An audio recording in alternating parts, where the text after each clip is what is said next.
माहिरा ने सांची पर इतना कहर बरसाया, उसे इतना मारा कि आखिरकार सांची अपना सारा सुध बुध खोकर सिर के बल धम से जमीन पर गिर गई। सिर के बल गिरने से सांची के माथे पर जोर की चोट आई, जिससे खून की एक धार जमीन पर बहने लगी। सांची अपनी आंखें मूंद चुकी थी। उसके जिस्म में हरारत नाम की कोई चीज नहीं थी। न पलकें झपक रही थीं और न ही सांसों की कोई जुम्बिश थी। माहिरा ने झुककर सांची को गौर से देखा और अपने पैर से उसे ठोकर मारकर कहा, ए लड़की, हेलो हेलो, बेहोश हो या मर गई? माहिरा के ऐसा करने पर भी सांची के जिस्म में कोई हरकत नहीं दिखी। ये देखकर माहिरा के चेहरे की मुस्कान बड़ी हो चुकी थी। फाइनली ये मुसीबत तो खत्म हो गई, अब बस इसे ठिकाने लगाना बाकी है। मारने के बाद यही झंझट मुझे बेकार लगता है। मगर मैं इतना क्यों सोच रही हूँ? उठाकर फेंक देती हूँ जंगलों में, कोई ना कोई जानवर तो आकर इसे चबा ही जाएगा। यही सोचकर माहिरा सांची को उठाने को झुकी ही थी कि तभी उसे किसी के आने का एहसास हुआ। माहिरा के कान खड़े हो चुके थे। वो तो जैसे पलक झपकते ही वहां से गायब हो गई और तभी भागते भागते वहां अमर आ पहुंचा। वो वहां आया ही था कि उसकी नजर सीधे सांची पर पड़ी।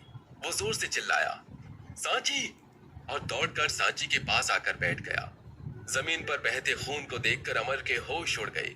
उसने जल्दी से सांची के माथे को अपनी जांघों पर रख लिया। सांची के माथे से गिरता खून अमर के हाथों को लाल कर चुका था। वो सांची को उठाने की कोशिश करने लगा। सांची, सांची आंखें खोलो, सांची, सांची आंखें खोलो, देखो मैं आ गया तुम्हारे पास, तुम्हारा अमर आ गया सांची। बेचारा अमर कभी कान लगाकर सांची की धड़कनें सुनता तो कभी उसकी कलाई को पकड़कर उसकी नब्ज देखता कि काश जो वो सोच रहा है वो सच ना हो। मगर सच तो उसके सामने था, बिल्कुल पारदर्शी बनकर बैठा। अमर ने सांची के कंधे को हिलाते हुए कहा, नहीं सांची, तुम मुझे ऐसे छोड़कर नहीं जा सकती। सांची उठो और मुझसे बात करो अभी। देखो, अगर तुमने मुझसे कुछ नहीं कहा तो मैं भी तुमसे कभी बात नहीं करूंगा। लेकिन ऐसा तो मैं कर ही नहीं सकता ना, तुमसे दूर नहीं रह सकता ना। उठो ना सांची, सांची उठो ना। उसने सांची को गौर से देखा और जब फिर भी कोई हरकत नहीं हुई तो उसने सांची को अपने गले से कस के लगा लिया और जोर से चिल्लाया। और तभी सांची ने अचानक एक सांस ली। ऐसा लगा सांची ने अमर की चीख सुन ली और उसकी सांस जो अटक चुकी थी उसने सांची को दोबारा रिहा कर दिया। अमर ने हैरानी से देखा और हड़बड़ा कर बोला, सांची, सांची, सांची, मैं हूं अमर, मेरी तरफ देखो सांची। सांची ने बड़ी मुश्किल से अपनी नजरें उठाई और अमर की ओर देखा।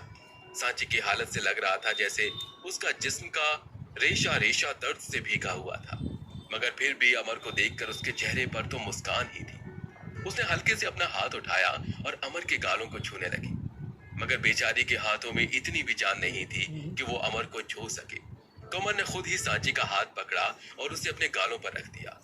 सांची ने लड़खड़ाते हुए एकदम धीमी आवाज में बोला, अच्छा हुआ तुम आ गई।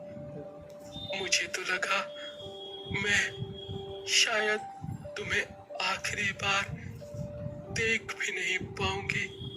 अमर ने तुरंत कहा, ऐसे मत बोलो सांची, तुम कहीं नहीं जा रही हो, मैं तुम्हें कहीं जाने ही नहीं दूंगा। अमर सांची को और कस के अपनी बाहों में भर लेता है, जैसे वो वाकई उसे कहीं नहीं जाने देगा। सांची ने बुझती हुई आंखों से कहा, पर अब जाना तो पड़ेगा ना, लेकिन तुम ये मत सोचना कि मैं तुम्हारे साथ नहीं हूं। मैं हमेशा तुम्हारे साथ रहूंगी। सांची की ऐसी बातें सुनकर आज कई दिनों बाद अमर की आंखें फिर से नीली हो चुकी थी, मगर आज उन आंखों में आंसू थे। अमर की आंखें ऐसे डबडबाई हुई थी जैसे समंदर में ज्वार आ गया हो। सांची उसे देखकर बोली, तुम हमेशा कहते थे ना मुझसे कि तुम मुझे हर जन्म में ढूंढ लेते हो। आज मैं तुमसे कह रही हूं कि मेरे अगले जन्म में मैं तुम्हें ढूंढ लूंगी।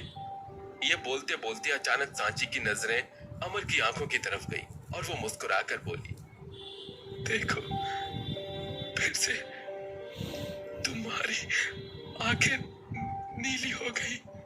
अमर ने अपार प्रेम के साथ कहा, तुम साथ हो ना, इसलिए हाँ, मैं तो हमेशा तुम्हारे साथ रहूंगी। अमर ने ललक कर उसे अपने सीने से लगा लिया। अमर के आंसू टप टप करके सांची के कंधों पर गिर रहे थे। उसने सांची से कहा, मैं तुम्हें कुछ नहीं होने दूंगा, कुछ नहीं होने दूंगा। ये बोलकर अमर ने सांची से बात करने के लिए उसे अपने सीने से अलग किया तो देखा कि सांची ने आंखें मूंद रखी हैं। उसे झटका लगा। उसने उसके गालों को हल्का हिलाते हुए कहा, सांची, सांची। मगर सांची जा चुकी थी। अमर कलेजा फाड़ कर चिल्लाया, सांची। उसकी चिल्लाहट की गूंज इतनी तेज थी कि वहां मौजूद खिड़कियों के कांच टूट गए और उनकी हवा के तेज झोंके अंदर आने लगे। चंद पलों में सूखी पत्तों का मोटा बिछोना लग गया। आंधियों की गड़गड़ाहट ने सारे जंगल को कपकपा कर रख दिया था।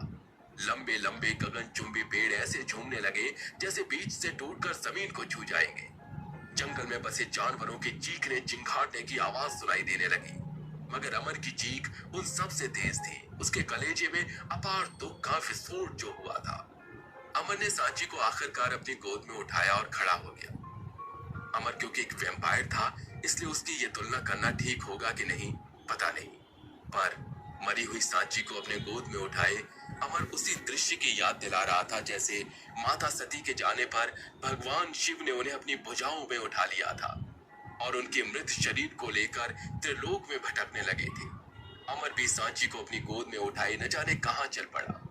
उस आंधी तूफान भरी रात में अमर सांची को लेकर जंगलों के बीचों बीच दौड़े जा रहा था और उसकी आंख से झरझर आंसू बहते जा रहे थे। ऐसा लग रहा था जैसे तकलीफ उसके शरीर पर फूटे हर पोरों से घुसकर उसे चोट पहुंचा रही थी। जिन रास्तों पर अमर भाग रहा था वो बिल्कुल वही रास्ते थे जहां से होकर वो कुछ देर पहले सांची के पास पहुंचा था। अंदाजे से कहा जाए तो शायद वो माया के ही पास वापस जा रहा था। अमर शायद इस उम्मीद में था कि जैसे माया ने दिया को दूसरा जन्म दिया था तो सांची को भी दे देगी। यही सोचकर वो सांची को अपनी बाहों में टांगे अपनी पूरी गति से उन रास्तों पर भाग रहा था जहां से वो आया था। माया ने ये पहले ही देख लिया था। अमर आ रहा है। माया के मुंह से ये सुनते ही दिया ने तुरंत उससे पूछा, अमर आ रहा है? मतलब कि उसने सांची को पक्का बचा ही लिया होगा। मैं जानती थी वो सांची को कुछ नहीं होने देगा। एक खरोच भी नहीं आने देता था वो सांची को। माया ने दिया की तरफ देखा। दिया उसके चेहरे के भाव को समझ नहीं पाई। वो खुद ब खुद अपने आप से बोले जा रही थी। फिर उसने माया से पूछा, कितनी देर में आ रहा है वो? कहाँ पहुंचा? मगर माया ने दिया की किसी बात का कोई जवाब नहीं दिया। माया ने रेत पर बिछे अपने कंचे को उठाया और वापस अपनी पोटली में डालकर रेत को हथेली से उड़ा दिया। अमर तेज हवाओं को काटते हुए आखिर माया के पास पहुंच ही गया। अमर की बाहों में सांची को देखकर दिया ने तुरंत कहा, तुमने सांची को ऐसे गोद में क्यों उठा रखा है? फिर सोचते हुए खुद ही गुस्से से बोली, पक्का उस माहिरा ने सांची को कमजोर कर दिया होगा। और ये बोलते हुए वो तुरंत सांची के पास दौड़ी। पास गई तो देखा कि सांची में कोई हरकत ही नहीं है। उसने तुरंत अमर से पूछा, अमर सांची को नीचे तो उतारो। इसे ऐसे क्यों पकड़ रखा है तुमने? और ये कुछ बोल क्यों नहीं रही है? ये ठीक तो है ना? लेकिन अमर ने दिया को कुछ नहीं कहा। वो उसे बिना जवाब दिए सांची को गोद में उठाए माया के पास गया और सांची को धीरे से अपनी गोद से उतारकर नीचे माया के कदमों के पास रख दिया। अमर ने कहा, नहीं बचा पाया मैं सांची को। अमर की ये बात सुनकर दिया के पैरों तले जमीन खिसक चुकी थी। उसे तो जैसे एक तेज झटका लगा। कान बिल्कुल सुन्न पड़ चुके थे। अमर ने आगे कहा, चाहकर भी अपनी सांची को नहीं बचा पाया मैं। उसने मेरी बाहों में दम तोड़ दिया और मैं बस देखता रहा, नहीं रोक पाया उसे जाने से। माया अमर की बात समझ रही थी। उसने भी अमर का ढांढस बनाते हुए कहा, विधि के विधान को कौन रोक सकता है? जो लिखा गया वो तो होगा ही। तेरी कोई भी गलती नहीं। अपने सीने से ये बोझ उतार दो। माया ने तो भगवान की मर्जी मानकर सांची का जाना स्वीकार कर लिया था, मगर अमर के लिए कितना मुश्किल था वो सिर्फ वही जानता था।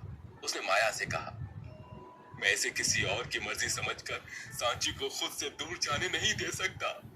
माया ने झटक कर कहा, तो क्या करेगा तू? फरसा और भाला लेकर भगवान से लड़ेगा?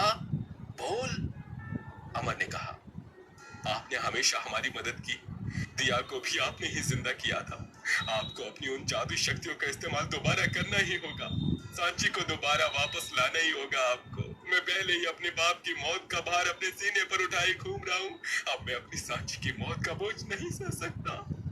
अमर ने माया के सामने अपने दोनों हाथ तक जोड़ दिए और बोला, चाहे जो भी करना पड़े, कुछ भी, मेरी जान तक लेनी पड़ी तो मैं दूंगा, लेकिन आपको सांची को बचाना ही होगा।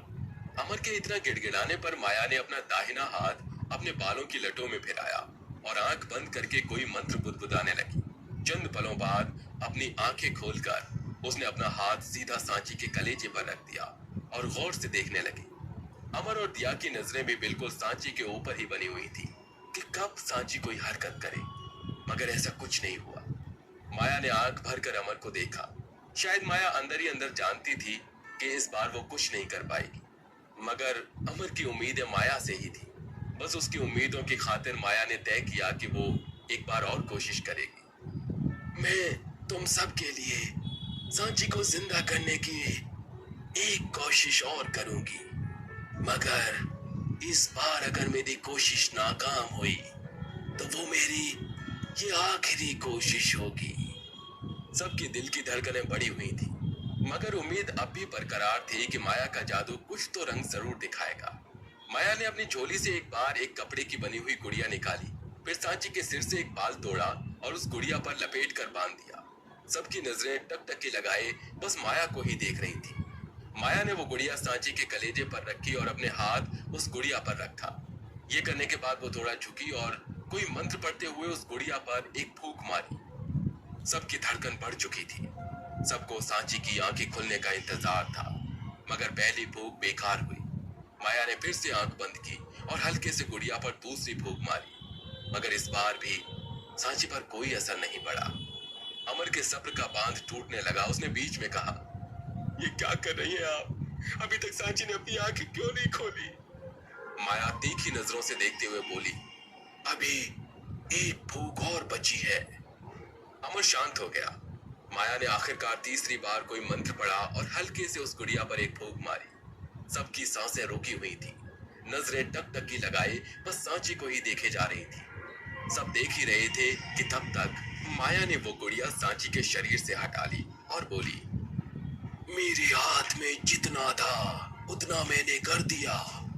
अब बात मेरे बस की न रही, बहुत आगे निकल चुकी है तेरी सांची। इस दुनिया से अब उसका कोई वास्ता नहीं है, अब कुछ नहीं हो सकता। ये बोलकर वो झट से खड़ी हो गई। अमर का भारी मन नाउम्मीद के दरिया में पूरी तरह से डूब चुका था। वो बस निशब्द वहां बैठा रहा और उसकी आंखों से लगातार आंसू बह रहे थे। सारी तरकीब लग चुकी थी, उपाय सारे इस्तेमाल कर लिए गए थे, मगर अब कोई चारा नहीं था। सांची को वापस लाना अब माया के भी वश के बाहर था। सांची जा चुकी थी। वो आंखें बंद किए जमीन पर लेटी थी और अमर किसी बेसुध शक्तिहीन शख्स की तरह आंख में आंसू लिए केवल उसे देखता जा रहा था। आखिर क्या माया मोड़ लेगी ये कहानी? क्या सांची का चले जाना वापस ले आएगा माहिरा की जिंदगी में अमर का प्यार? जानने के लिए सुनते रहिए ब्लडी इश्क, सिर्फ पॉकेट एफएम पर।